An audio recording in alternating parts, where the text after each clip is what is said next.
आज world mental health day आहे आणि आजच्या दिवशी मी एका अशा वर्गाबद्दल बोलणार आहे की जो वर्ग सतत या मेंटल हेल्थ या कॉन्सेप्टच्यापासून लांब पळत असतो किंवा सतत घाबरत असतो. या गोष्टीला चर्चा निघाली, कुठे चर्चा सुरू झाली या गोष्टींवरती की शक्यतो त्याच्यात ते पडत नाहीत. असा हा वर्ग, हा पुरुष वर्ग, आज मी त्यांच्याबद्दल बोलणार आहे. एक आठवण जी माझ्या मनात एवढी राहून गेली आहे, मला अगदी चांगलं आठवतं आहे. माझा मुलगा हार्डली 3-4 वर्षाचा असेल आणि घरात आम्ही एका खोलीत गप्पा मारत बसलो होतो. आणखीन तो बाहेर खेळत होता कुठेतरी आणि आमच्याच घरात एक सिंगल बार लावलेला होता लोंबकळण्यासाठी किंवा खेळण्यासाठी वगैरे असेल. आणि एक ते खेळताना तो इतक्या जोरात पाठीवरती पडला खाली. आम्हाला कळलं होतं की काहीतरी झालं आहे. तो आत आला आणि खूप त्याला दुखलं होतं, खूप लागलं होतं. तो पाठीला धरून आला, इतकं चेहरा एवढासा बारीक केला होता. पण मला म्हणला, मम्मा मी पडलो पण लढलो नाही. मला एवढं वाईट वाटलं की बिचारा एवढं त्याला वाईट वाटतं आहे, एवढं दुखतं आहे. पण all he wants to convey is मम्मा मी पडलो पण लढलो नाही. म्हणजे किती ते जास्त कंडिशनिंग आहे या बिचाऱ्या वर्गाला की त्यांना they are not suppose to express, they are not suppose to say that they are sad, they are not suppose to say की त्यांना वाईट वाटतंय, दुखतंय, खुपतंय. मदत मागणं ही एक खूप अवघड गोष्ट आहे. It takes a lot of bravery to or courage to actually go and ask for help. आणि स्त्रियांपेक्षा पुरुषांमध्ये हे करेज कमी असतं. हे करेज कमी असतं कारण की त्यांना असंच शिकवलं गेलं आहे की तुम्ही शूरच असलं पाहिजे, तुम्हाला you have to take care of other species, तुम्हाला तसंच असलं पाहिजे.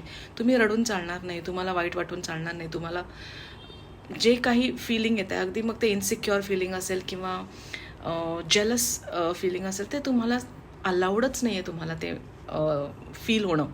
असं आपल्या सोसायटीने इतकं ठासून त्यांना सांगून ठेवलेलं आहे की पुरुष बिचारे त्याच्या ओझ्याखाली एवढे गेलेत की ते एक्सप्रेस करतच नाहीत.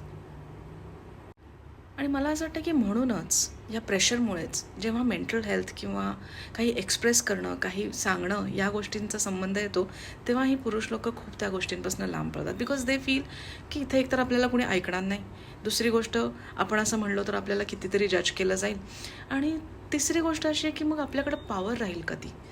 अशा अनेक कन्फ्युजिंग गोष्टी त्यांच्या डोक्यात चाललेल्या असतात. सो त्यांना बेसिकली या इमोशन्सचं काय करायचं आहे हेच कळत नाही. आणि त्यामुळे जे कळत नाही त्याच्या नादाला ते लागायला जात नाहीत. आणि मग इथं आपण म्हणतो की तुम्हाला काही फिलिंग्जच नाही आहेत, इमोशन्सच नाही आहेत, एक्सेट्रा एक्सेट्रा.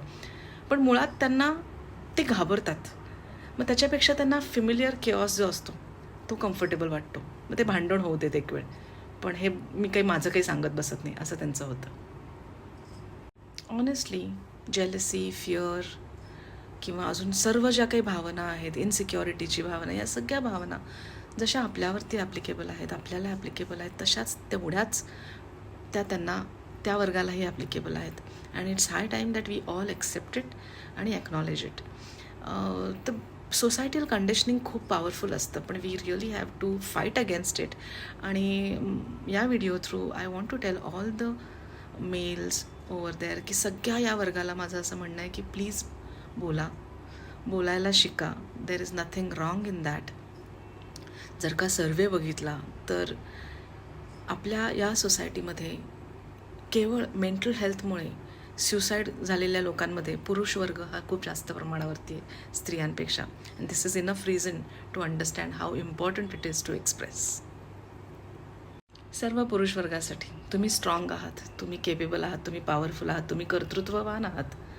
मात्र asking for help is the bravest thing you can do to yourself. And once you do that, that way you allow others to love you. So be brave and express.